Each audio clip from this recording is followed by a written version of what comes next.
Because we're joined now by Felix Mattes, an expert on renewable energy at the Berlin Institute for Applied Ecology. Well, Schott Solar is thriving. They're doing really well. So what makes green technology immune to the current global financial crisis? Because without any doubt, green energy is a future market. We see the shrinking resources of natural gas, of oil, and even of coal. We see the increasing importance of the climate challenge. And without any doubt, green energy is a way out of this crisis. And so it's a future market for future jobs and for future well-doing business in Germany. Talking of future jobs, you just mentioned it, that green technology obviously is very important for the environment, but it's also important for the economy and for the labor market. In 2008, Germany had approximately 1.16 million people working in the green energy sector. By 2020, experts say that number may almost double. Now, the question, of course, is where will all the skilled workers come from? Do we actually have enough green technology engineers already waiting in the wings? We don't have enough engineers, but we also have to reflect as a part of the environmental technology. It's all traditional manufacturing industry, which is traditionally a pillar of the German economy. But ensuring skilled workers and ensuring study courses for renewable energy engineers is one of the major challenges to overcome the crisis. And so it's not only about stimulus packages, it's also about education.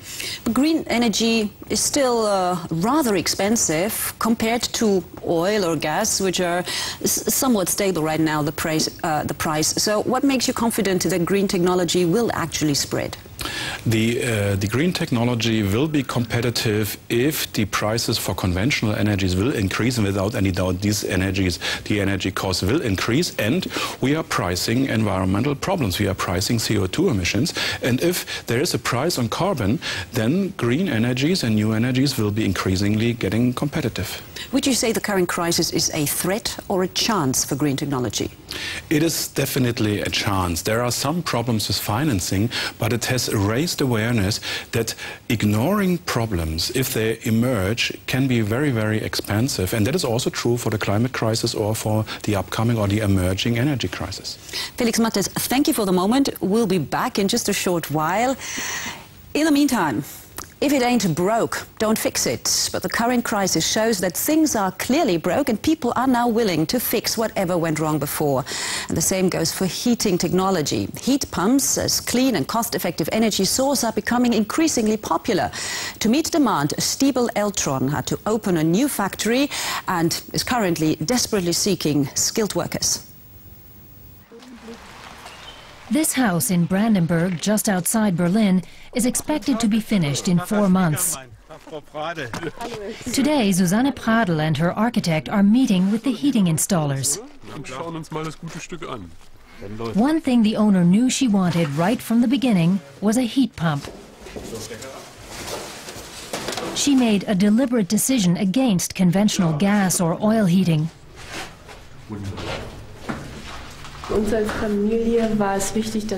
We're concerned about the future. We were always interested in energy-conscious construction anyway, so we wanted to put it to work in our own house. We discussed it with our architect and the technician, and we felt we were all well advised. Non-renewable resources will run out someday. We're very enthusiastic about this and hope it will last a long time. For today's heat pumps, even heating a house this size is no problem. And the pump will heat not only the air by means of floor heating, but water too. For that, pipes have to be sunk 75 meters into the ground to draw the heat from the earth.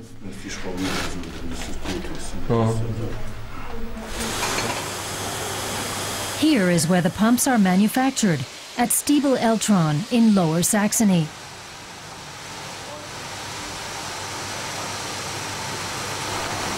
Technical director Kai Schiefelbein says they're building more and more of them. And he says, with double-digit growth, the heat pump business is starting to be profitable. However, that wasn't always the case. Back in 2004, we were selling heat pumps primarily to customers who wanted an ecological and technically sophisticated heating system and didn't care how much it cost. Now the market has grown to the point where we're gradually attracting even ordinary customers who want comfort and economy. The company has been developing heat pumps for 30 years. While the pumps have become cheaper, the customer still has to fork out close to 8,000 euros for the pumps and another 8,000 for the drilling. After the initial outlay, the pumps are a good investment. In a new building, let's say in 5 to 8 years, the heat pump will have paid for itself. And that's an important selling point. Still, the market share of heat pumps in Germany is just 10%, not enough for Schiefelbein. Production is going at full blast, and they need more space. The new plant is next door. The company is investing madly in expansion. This factory cost 8 million euros. Tell me the truth, if you'd known how bad the economic crisis was going to get, would you have made the same decisions? Of course. We opened factory number 1, the one next door, in 2007. And we needed it desperately the following year too. We could never have produced the number of heat pumps we needed in the old facilities. We decided in 2007 to add an extension here. The local economic and political movers and shakers celebrated the new investment with what you might call a drum roll.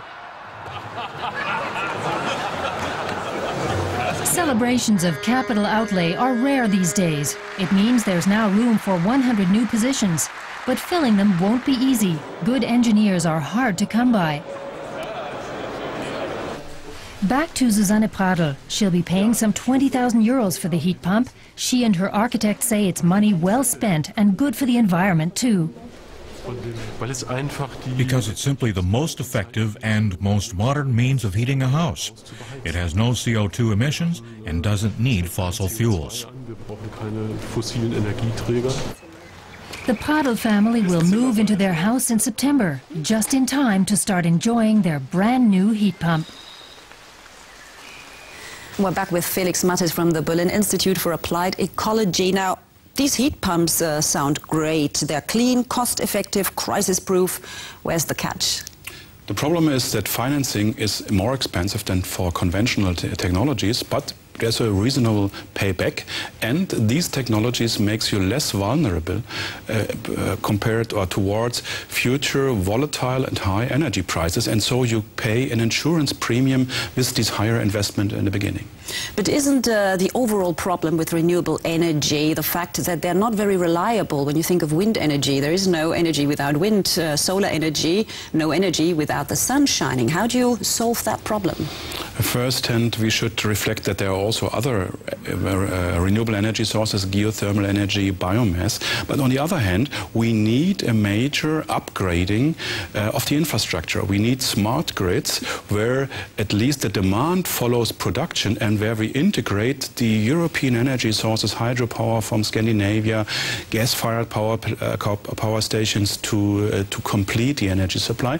But we definitely will need a much smarter infrastructure, and that is one of the big challenges and one of the big bottlenecks for a sustainable energy system. Talking of sustainability, green energy is still highly subsidized. When can it sustain itself?